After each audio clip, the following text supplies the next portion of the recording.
الحمد لله نستعينه ونستغفره ونؤمن به ونتوكل عليه ونعوذ بالله من شرور أنفسنا ومن سيئات أعمالنا من يهده الله فلا مضل له ومن يضلل فلا هادي له ونشهد أن لا إله إلا الله وحده لا شريك له ونشهد أن سيدنا ونبينا ومولانا محمدا عبده ورسوله أرسله بالحق بشيرا ونذيرا وداعيا إلى الله بإذنه وسراجا منيرا صدق اللہ العظیم. الحمدللہ اللہ تبارک و تعالیٰ نے ایک دفعہ پھر ہمیں اس سعادت سے نوازا ہے کہ آج ہم قرآن کی تلاوت سنیں یہاں پر، اور جن الفاظ کرام نے الحمدللہ یہاں پر قرآن کی تلاوت کی ہے، اللہ تبارک و تعالیٰ ان کے سنانے کو اور ہمارے سننے کو قبول فرمائے، اور اسی طرح ہماری اللہ تعالیٰ نیکیوں میں مزید اضافہ کرے، اور اس مہینے کی خاص رحمتیں اور برکتیں ہم پر اللہ تبارک و تعالیٰ نازل فرمائے. سورہ مائدہ کی آج تلاوت کی گئی ہے الحمدللہ، اور جیسا کہ میں نے پچھلے جو سورہ بقرہ، سورہ آل عمران اور سورہ نساء کے بعد یہ سورہ مائدہ ہے، اور اس کی ترتیب اس طرح ہے کہ جس طرح کہ میں نے پہلے بھی آپ کے سامنے کل عرض کیا تھا کہ شروع کی جو 2 صورتیں ہیں اس میں اسٹارٹنگ جو ہے وہ شروعات حروف مقطعات سے ہوتی ہیں، الف لام میم، اور اس کے بعد سورہ نساء میں اللہ تبارک و تعالیٰ نے یا ایھا الناس کے حوالے سے انسانوں کو ایڈریس کیا ہے اور مخاطب کیا ہے. اسی طرح اس آیت کی اس کی جو سب سے پہلی آیت ہے، اس کو جو شروع میں اللہ تبارک و تعالیٰ نے یا ایھا الذین آمنوا کے نام سے شروع کیا ہے. تو یہ ایک ترتیب ہے. اگر ہم اس ترتیب کو غور سے اگر دیکھیں تو ہمیں پتہ چلتا ہے کہ اللہ تبارک و تعالیٰ کچھ چیز اسٹیبلش کرنا چاہتا ہے. جس طرح سے اسلامی معاشرہ اسٹیبلش ہو رہا ہے مدینہ کے اندر، ایک مدینہ کی چھوٹی سی ریاست، ایک چھوٹی سی بستی، ٹمٹماتا ہوا چراغ جس کو اس وقت کہیں گے، جس کے لیے چاروں طرف سے مسائل نظر آ رہے تھے جس کو، مگر نبی کریم صلی اللہ علیہ وسلم کی قیادت کے اندر، آپ کی جو ہے وہ آپ کی فراست کے اندر وہ بستی جو ہے وہ قائم و دائم تھی، اور ہمارے لیے آج تک الحمدللہ روشنی کا منبع ہے اور روشنی کا مینار ہے. اور وہیں سے اللہ کا دین جو ہے، اللہ کی دین کی بنیاد جو ہے وہ بیسکلی وہاں سے رکھی گئی، اور اس کے بعد وہاں سے شروع ہوئی جو نبی کریم صلی اللہ علیہ وسلم کے حوالے سے ہے. تو یہ ایسا لگتا ہے کہ اللہ تبارک و تعالیٰ نے پہلے عام انسانوں کو خطاب کیا ہے، اس کے بعد یہاں پر یا ایھا الذین آمنوا کے حوالے سے خطاب کیا ہے. جب اللہ تبارک و تعالیٰ یا ایھا الذین آمنوا سے جب بات شروع کرتا ہے تو یقیناً وہ ایمان والوں سے مخاطب ہے، مگر اللہ تبارک و تعالیٰ نے کہیں پہ بھی اس کے اندر ایمان والے بھی شامل ہیں، اور کچھ وہ لوگ ہیں کہ جو قانونی ایمان رکھتے ہیں. اب جب میں قانونی ایمان کی طرف جن لوگوں کا اشارہ کروں گا تو وہ لوگ ہیں کہ جو اپنے ایمان تو ہے ان کے اندر، قانونی ایمان ہے، مگر ایمان ان کا ڈگمگایا ہوا ہے، کبھی منافقت کی روش اور کبھی کسی راستے پر اور کبھی کسی راستے پر وہ چل پڑتے ہیں. تو اللہ تبارک و تعالیٰ نے کہیں پہ بھی قرآن کے اندر منافقوں کو یا ایھا النافقون کے نام سے کہیں پہ بھی آپ کو نہیں ملے گا کہ اللہ تبارک و تعالیٰ نے مخاطب کیا ہے. یہ اللہ تبارک و تعالیٰ ایمان والوں کو بھی اور منافقین کو بھی یا ایھا الذین آمنوا کے نام سے، کیونکہ وہ قانونی ایمان والے ہیں. تو یہ ایک اتنا گہرا نقطہ ہے اس کے اندر. اگر جہاں پہ اللہ اس دن آیات کے اندر بھی منافقین کا ذکر ہے، بہت چھوٹا سا ٹچ کیا گیا ہے کن جگہوں پر، مگر اگر ہم اس کو غور سے بہت گہرے نقطے کی طرف اگر ہم جائیں، بہت ڈیپ اگر جا کے غور کریں، تو اللہ تبارک و تعالیٰ منافقین سے بھی مخاطب ہے اس کے اندر. اس پوری کی پوری صورت کے تقریباً یہ 3 مضامین پر مشتمل ہے. اس کے جب اللہ تبارک و تعالیٰ نے جتنے بھی قرآن کی آیات صورتیں نازل کی ہیں، اس کے اندر مختلف لوگوں کو مختلف ادوار میں مختلف حالات کے اندر ایڈریس کیا گیا ہے، ان سے مخاطب کیا گیا ہے. اسی طرح ایگزیکٹلی اس کے اندر جب میں آپ سے یہ کہوں گا کہ 3 بڑے بڑے مضامین پر مشتمل یہ صورت ہے، اس کے اندر تقریباً 120 آیات ہیں. اس کے اندر اللہ تبارک و تعالیٰ جو سب سے پہلا حصہ جو اس کا مضمون کا جو ہے وہ اس میں یہ ہے کہ مسلمانوں کی جو مذہبی، مدنی اور تمدنی اور سیاسی زندگی کے متعلق اللہ تبارک و تعالیٰ نے جو ہے وہ ان کے حوالے سے ان کا ذکر کیا ہے، ان کو احکامات دیے ہیں. ان کو ہدایات کی ہیں کہ کس طرح تم اپنی زندگیوں کو گزارو. میں جو آپ سے بتایا تھا نا شروع میں کہ اللہ تبارک و تعالیٰ کچھ چیزیں اسٹیبلش کرنا چاہ رہے ہیں یہاں پر, تو انشاءاللہ جب آگے ہم تھوڑی سی بات کریں گے تو آپ کو سمجھ میں آنے لگے گی کہ بات کس طرف جا رہی ہے. اس کے بعد حج کے حوالے سے حج کے آداب, اور اس کے بعد جو ہے شعائر اللہ, جو اللہ تعالیٰ کی جو نشانیاں ہیں, شعائر اللہ ہیں, ان کا احترام کیا جائے. اسی مضمون کے اندر پہلے مضمون کا جو پہلا حصہ ہے, 3 مضامین کا جو پہلا حصہ ہے, اس کے اندر حلال و حرام اور جو ہے وہ حدود, انسان کی زندگی کے جو حدود ہیں ان کے حوالے سے ہے, اور دور جاہلیت کے اندر جو رسومات بڑی پختہ ہو چکی تھی ان کو اللہ تبارک و تعالیٰ نے ایڈریس کیا ہے, ان کی بندشوں سے لوگوں کو توڑا ہے, ان کی بندشوں سے لوگوں کو نکالا ہے. اور اس کے بعد اہل کتاب کے حوالے سے یہاں پہ ذکر ہے. اہل کتاب کے حوالے سے یہ ذکر ہے کہ اہل کتاب کا کھانا پینا تمہارے لیے جو ہے وہ حلال کیا گیا ہے, ان کی عورتوں سے نکاح کرنا تمہارے لیے حلال کیا گیا ہے, اور وضو اور تیمم اور ان تمام چیزوں کا اشارہ کا طرف ذکر ہے. اب جب ان کے اس کے اندر جب ان باتوں کی طرف اشارہ ہوتا ہے تو اس میں ایک چیز جو سب سے ہمارے ذہن میں ہمیں رکھنی چاہیے وہ یہ ہے کہ جیسے کہ میں نے جو بتایا آپ کو, باقی چیزیں بڑی کلیئر ہیں ہمارے سامنے. حلال و حرام کے حوالے سے اللہ تبارک و تعالیٰ نے قواعد و ضوابط بتائے ہیں, اس کے اندر حج کے آداب بتائے ہیں. اس کی مزید تفصیلات میں جانے کی ضرورت نہیں ہے, اس کی کتابیں وغیرہ موجود ہیں, آپ اس کو دیکھ سکتے ہیں. مگر یہاں پہ جو نقطہ ہے, کیونکہ ہم ایک غیر مسلم معاشرے میں رہتے ہیں, ہمارے ارد گرد سو کالڈ اہل کتاب بیسکلی موجود ہیں. جب میں سو کالڈ اہل کتاب کہوں گا تو یہ وہ اہل کتاب نہیں ہیں جو نبی کریم صلی اللہ علیہ وسلم کے زمانے میں موجود تھے. یہ وہ عورتیں بھی نہیں ہیں جو اس زمانے میں نبی کریم صلی اللہ علیہ وسلم کے زمانے میں موجود تھیں.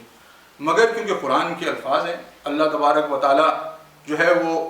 ہے وہ کہتا ہے کہ میں علیم الخبیر ہوں, میں جانتا ہوں. اس کی کتاب کے الفاظ ہیں,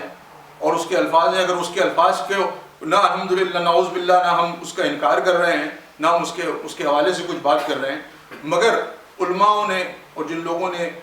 معاشرے کے حساب سے جو فقاہت جو بنائی ہیں, جس طریقے سے چیزوں کو اسٹیبلش کیا ہے, جس طریقے سے معاشرے کو بنایا ہے, اس حوالے سے بہت ساری چیزیں جو ہیں وہ ہمیں دیکھنے کی ضرورت ہے. جہاں تک ان کے کھانے پینے کا معاملہ ہے, ان کے کھانے پینے کے معاملے میں یہ نہیں ہے کہ وہ تو خنزیر بھی کھاتے ہیں. آپ خنزیر تو نہیں کہہ سکتے کہ وہ حلال ہے یا حلال کر کے کھاتے ہیں, وہ ذبح کر کے کھاتے ہیں. خنزیر تو ہمارا حرام ہے, حرام ہے. اسی کتاب کے اندر والدم ولحم الخنزیر کے بارے میں آ گیا ہے, حرام, اس کی حرمت, اس کی حرام ہونے کے بارے میں.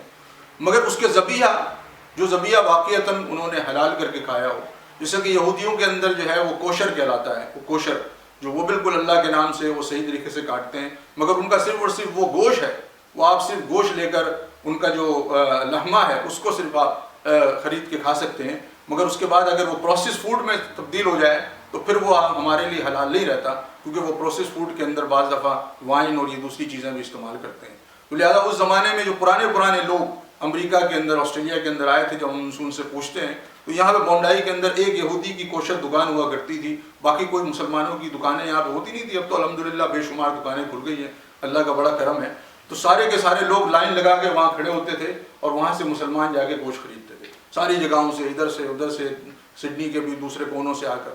تو یہ جو ہے ان کا کوشر میٹ جو ہے وہ لحمہ وہ جو ہے وہ حلال ہے.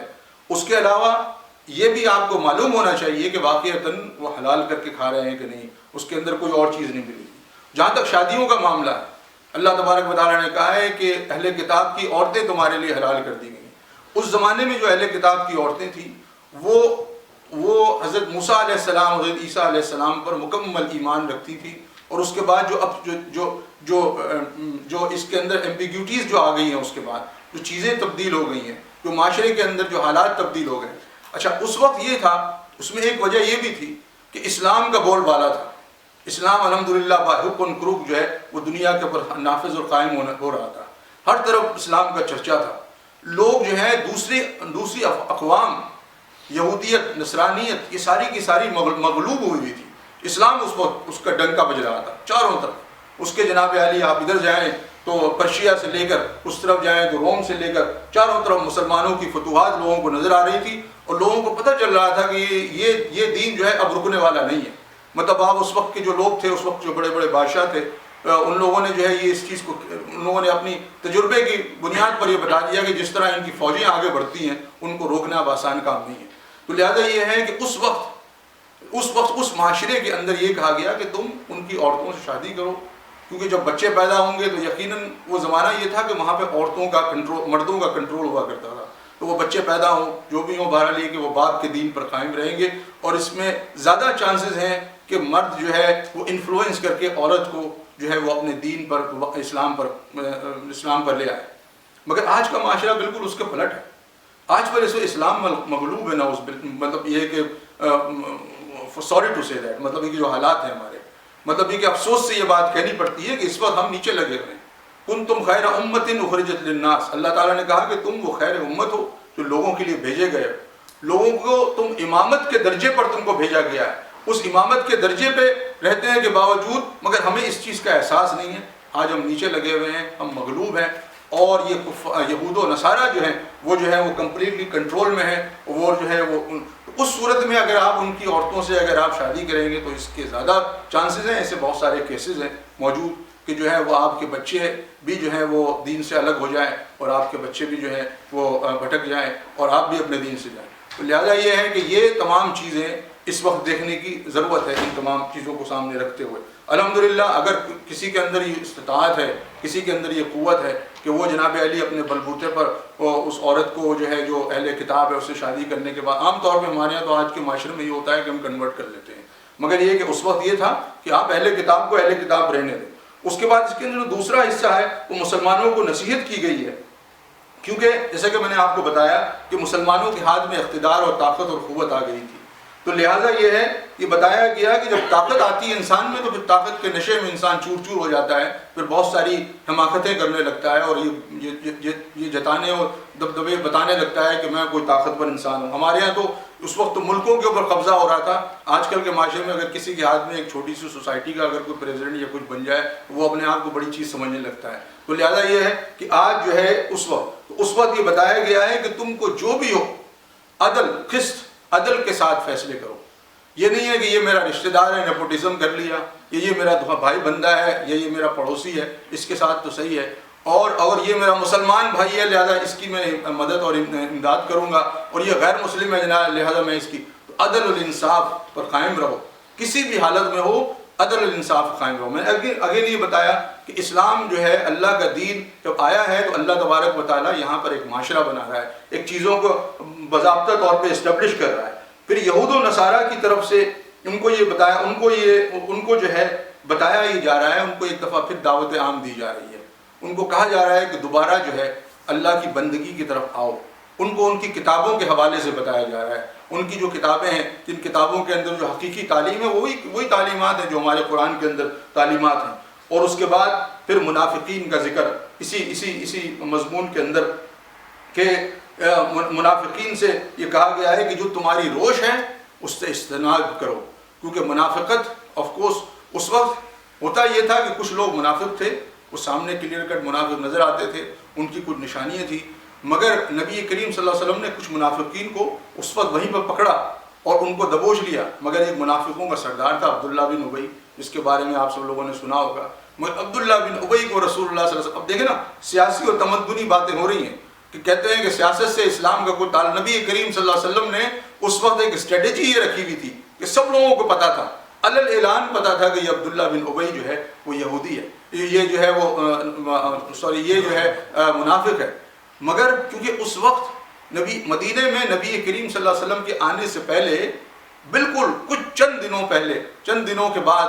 جو ہے وہ عبداللہ بن ابی کی تاج پوشی ہونے والی تھی اور وہ مدینے کا سردار بننے والا تھا. جب نبی کریم صلی اللہ علیہ وسلم پہنچے تو اللہ کے رسول صلی اللہ علیہ وسلم کو لوگوں نے سردار مانا اور اس معاشرے کا لیڈر بنایا، اور آپ تو اللہ کے رسول تھے تو لہٰذا اس کے دل کے اندر وہ ایمان تو لے آیا تھا مگر اندر سے منافق تھا. اس کے دل کے اندر پڑن تھی، اس کے دل کے اندر ایک جلن تھی، اور وہ جہاں پہ بھی موقع ملتا تھا وہ جو ہے وہ ایسا نہیں کہ نبی کریم صلی اللہ علیہ وسلم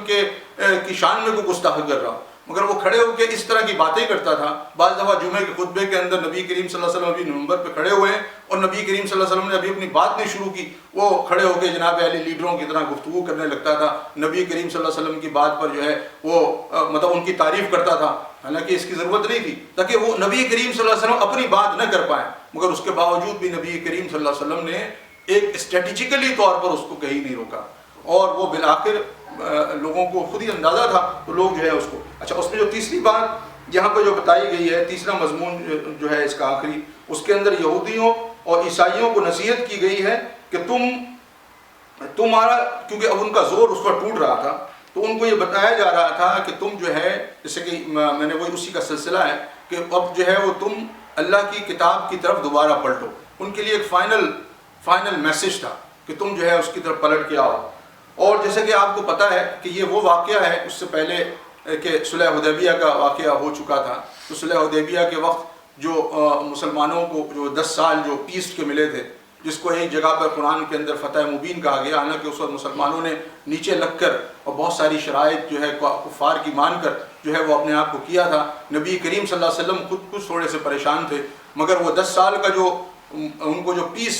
ٹائم کا ملا تھا, اس پیس ٹائم کے اندر اسلام کو بڑی تیزی سے پھل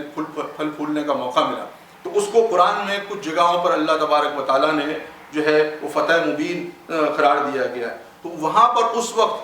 اللہ کے دین جو ہے وہ یہودیوں تک, نصرانیوں تک وہاں پھیلنا شروع ہوا. بہت بڑے بڑے یہودی اور نصرانی جو عیسائیوں کے جو لیڈرز تھے, جو ان کے بادشاہ تھے, ان کو رسول اللہ صلی اللہ علیہ وسلم نے خطوط بھیجے اللہ کی دین کی دعوت کی طرف. اس کے بعد ایک اور جو اہم چیز اس کے اندر, اس صورت کے اندر جو آئی ہے وہ ہے آپ نے جب سن رہے ہوں گے آپ تو بے شمار جگہوں پر سواء السبیل کا ذکر ہے. تو یہ چیز بڑی سمجھنے کی ضرورت ہے کہ اس آیت کے اندر 2-3 جگہوں پہ سواء السبیل کا ذکر ہے. حالانکہ جب سواء السبیل کا جو ذکر ہو رہا ہے تو اللہ تبارک و تعالیٰ کہہ رہا ہے فَمَنْ كَفَرَ بَعْدَ ذَلِكَ مِنْكُمْ فَقَدْ ضَلَّ سَوَاءَ السَّبِيلِ, مگر اس کے بعد جس میں سے تم نے کفر کی روش اختیار کی تو دراصل اس نے اپنی سواء السبیل گم کر دی.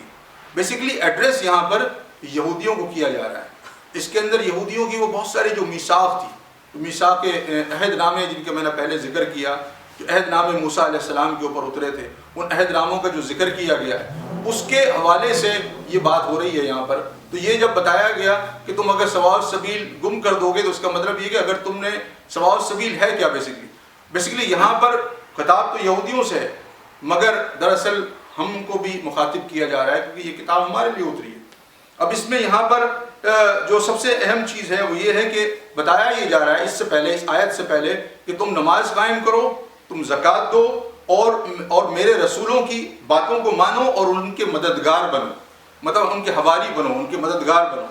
تو ان کی مدد نبیوں کی مدد کیا ہے کہ نبیوں نے جو اپنا کام چھوڑا ہے اس کام کو آگے بڑھاؤ. مگر یہودیوں نے تو الٹا کام کیا تھا, انہوں نے نبیوں کو قتل کیا تھا. تو اگر تم یہ نہیں کرو گے, تو اگر تم اس روش پہ نہیں چلو گے تو تم اپنی سواء السبیل گم کر دو گے. سواء السبیل کیا ہے؟ بیسیکلی سواء السبیل یہ ہے کہ جیسے کہ صراط المستقیم ہے, ایک سیدھا راستہ ہے جس کے اندر بالکل جس کو کہتے ہیں کہ اعتدال کی شارع, کمپلیٹ مطلب بیلنس راستہ, جس کے اندر یہ بتایا جاتا ہے کہ جیسے کہ یہ اسٹریٹ پاتھ ہے بالکل. اور اس میں وہ سمجھنے کے لیے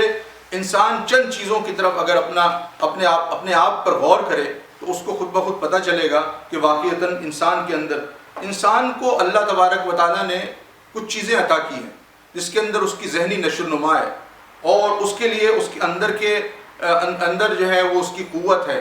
اس کی خواہشات ہیں, اس کی نفس کی خواہشات ہیں, اور اس کے اندر جو انسانی رجحانات جو انسان کے اندر اللہ تبارک و تعالیٰ پیدا کرتا ہے, ان تمام چیزوں کو دیکھتے ہوئے انسان بعض دفعہ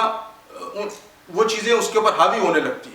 نفس جیسا ہے, نفس کا مقابلہ انسان کا کرنا اتنا آسان نہیں ہے. نفس امارہ جس کو کہتے ہیں, جو بڑا مطلب یہ کہ انسان کو ہمیشہ ادھر ادھر ہلانے کی کوشش کرتا ہے. تو لہذا یہ ہے کہ اس وقت انسان اپنے آپ کو یہ ہے کہ اس صراط المستقیم پہ رہے, اس سواء السبیل پہ رہے. اگر آپ اس کو ایک ڈائیگرام کی صورت میں اگر آپ دیکھیں تو بالکل ایک ایسا ہوگا کہ جیسا کہ ایک بڑا سا گول سا دائرہ ہے, اس کے اوپر ایک سیدھی سی لکیر جا رہی ہے, اس کے نیچے جو ہے دوزخ ہے اور اس سیدھی لکیر کے ارد گرد جو ہے وہ مختلف پگڈنڈیاں چل رہی ہیں، اور اگر وہ سیدھے راستے پر چل رہا ہے تو وہ سیدھا راستہ جا کے جنت کے اوپر ختم ہوتا ہے، مطلب یہ سواء السبیل ہے۔ اگر وہ مختلف پگڈنڈیوں سے گزرتے ہوئے ٹیڑھی راہ چلتا ہے، جہاں پہ قرآن میں بھی کہا گیا ہے بہت سی جگہوں پہ کہ تم ٹیڑھی راہ نہ چلو، سیدھی راستے پہ چلو، سواء السبیل پہ چلو، تو ٹیڑھی راہ چلتا ہے تو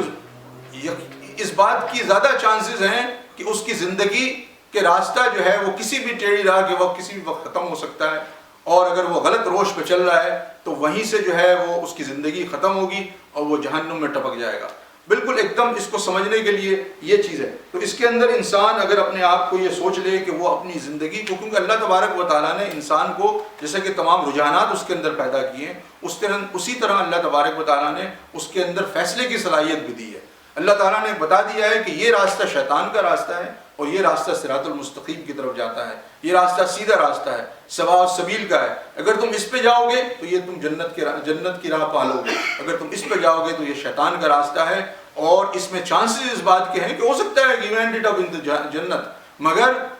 اس کے چانسز یہ ہیں کہ اگر انسان اپنی زندگی کو اگر سیدھے راستے سے ہٹا کر اگر ٹیڑھے راستے پہ چلے، مگر اللہ تبارک و تعالیٰ کسی بھی وقت انسان کو کسی بھی درجے پر، کسی بھی وقت، کسی بھی موقع پر جو ہے وہ ہدایت بخش سکتا ہے، مگر یہ ہے کہ اس کے چانسز یہ ہیں کہ اگر اس نے ٹیڑھی راہ اختیار کی، اگر اس وقت اس کی زندگی ختم ہو گئی تو اس کا اختتام بالخیر نہیں ہوگا۔ تو لہٰذا یہ ہے کہ ہم انسان کو خود اپنے طور پہ، کیونکہ اللہ تبارک تعالیٰ نے اس کو مکلف بنایا ہے نا، بہت سارے رجحانات اس کے اندر ہیں، بہت ساری قوت فیصلے کی صلاحیت دی ہے، تو اگر انسان خود اپنے طور پہ یہ فیصلہ کر لے کہ مجھے سیدھے راستے پر چلنا ہے، لہذا دنیا میں کچھ بھی ہو، جیسے کہ میں نے پچھلے جب سورہ نساء کے اندر یہ بات ہوئی تھی، سورہ آل عمران کے اندر کہ وَزُحْزِحَ عَنِ النَّارِ وَأُدْخِلَ الْجَنَّةَ فَقَدْ فَازَ، کہ جس شخص نے اپنے آپ کو دوزخ کی آگ سے بچا لیا اور جنت میں داخل ہو گیا، فقط فاز، وہی کامیاب ہے۔ تو کامیابی کا درجہ جو ہے وہ یہ ہے کہ جس نے اپنے آپ کو جنت میں داخل کر لیا۔ ہم جو بیٹھے ہوئے الحمدللہ ہمیں پتہ ہے کہ کامیابی، سکسیس جو ہے وہ لائف کی، اس کے کیا معیار ہیں اور وہ کتنی، مطلب یہ کہ اس کی کیا ویلیو ہے، یہ ہم جانتے ہیں، ہمیں پتہ ہے، آج کی دنیا میں سب کو پتہ ہے کہ کامیابی کی کیا ویلیو ہے۔ اگر انسان یہ سوچ لے کہ یہ کامیابی ہے، اس کی بڑی ویلیو ہے، اور وہ زندگی جو لامتناہی زندگی ہے، جس کا کوئی مطلب یہ ہے کہ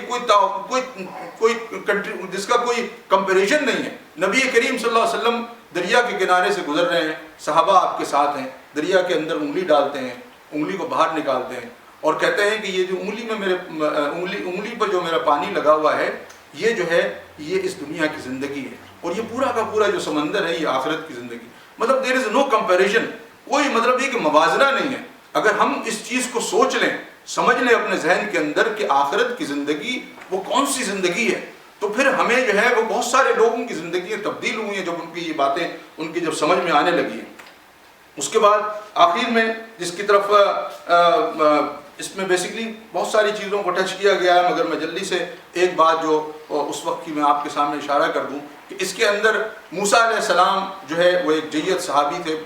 مطلب اس کے اندر اولو العزم